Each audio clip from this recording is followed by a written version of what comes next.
Dalam beberapa waktu terakhir, jagat media sosial Indonesia diramaikan oleh tren tagar kabur aja dulu. Fenomena ini bukan sekadar tren biasa, tetapi sebuah refleksi kekecewaan banyak warga terhadap kondisi ekonomi, sosial, dan keadilan di dalam negeri. Namun, yang lebih menarik dari tren ini adalah perbedaan respons yang muncul dari berbagai pihak, termasuk pemerintah dan tokoh oposisi seperti Anies Baswedan. Lantas, bagaimana sebenarnya pandangan mereka? Mengapa respons mereka begitu berbeda? Simak ulasan lengkapnya berikut ini. Mantan Gubernur DKI Jakarta, Anies Baswedan, menanggapi fenomena kabur aja dulu dengan pendekatan yang lebih reflektif. Menurutnya, keputusan seseorang untuk pindah ke luar negeri bukan berarti mereka tidak nasionalis. Sebaliknya, ia berpendapat bahwa nasionalisme diukur dari kontribusi seseorang bagi Indonesia, dimanapun mereka berada. Dan saya ingin sampaikan di sini, cinta Indonesia itu tidak ada hubungannya dengan lokasi tempat tinggal. Banyak tokoh-tokoh bangsa kita yang dulu lama hidup di luar negeri, tapi tetap kontribusi buat Indonesia. Jadi nasionalisme itu bukan soal di mana kita tinggal, tapi bagaimana kita tetap memberi manfaat bagi negeri ini sekecil apapun. Banyak orang yang tinggal di luar negeri, tetapi tetap berkontribusi besar bagi bangsa. Sebaliknya, ada pula yang tinggal di dalam negeri tetapi tidak memberikan dampak positif bagi masyarakat, ujar Anies dalam salah satu pernyataannya. Pernyataan ini seolah memberikan perspektif baru bagi masyarakat yang tengah mempertimbangkan pilihan untuk pindah ke luar negeri. Bagi Anies, migrasi bukan sekadar pelarian, tetapi bisa menjadi peluang bagi warga negara untuk tetap berkarya, berinovasi, dan tetap membawa nama baik Indonesia di kancah internasional. Sementara itu, pemerintah memiliki beragam reaksi terhadap tren ini. Beberapa pejabat tampak memahami alasan dibalik munculnya tagar kabur aja dulu, sementara yang lain justru memberikan pernyataan yang lebih keras.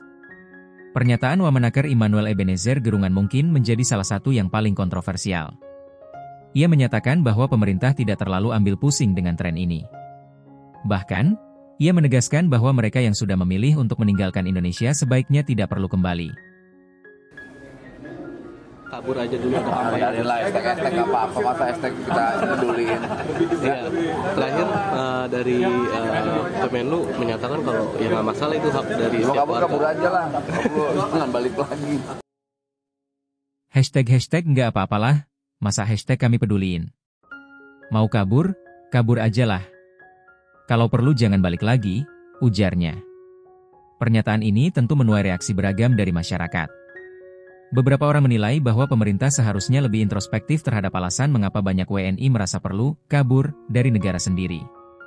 Namun, ada pula yang berpendapat bahwa sikap tegas semacam ini perlu untuk menunjukkan ketegasan pemerintah dalam menghadapi fenomena sosial. Di sisi lain, Direktur Perlindungan WNI dan Badan Hukum Indonesia Kementerian Luar Negeri, Juda Nugraha, memberikan tanggapan yang lebih moderat.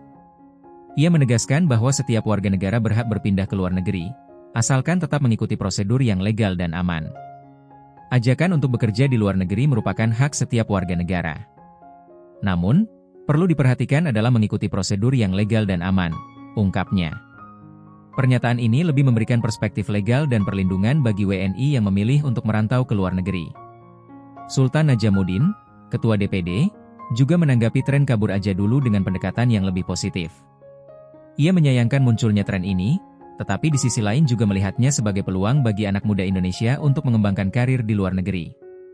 Kami percaya tagar kabur aja dulu sesungguhnya merupakan sebuah ajakan dan peluang yang memungkinkan anak muda Indonesia untuk berkarir di luar negeri, ujarnya. Sultan menegaskan bahwa sejarah perjuangan bangsa Indonesia selalu dibangun oleh semangat anak muda yang pantang menyerah. Oleh karena itu, ia berharap para pemuda Indonesia tetap memiliki optimisme dalam menghadapi berbagai tantangan, baik di dalam maupun di luar negeri. Dari berbagai respons di atas, terlihat jelas bahwa pemerintah dan Anies Baswedan memiliki pendekatan yang sangat berbeda terhadap tren kabur aja dulu.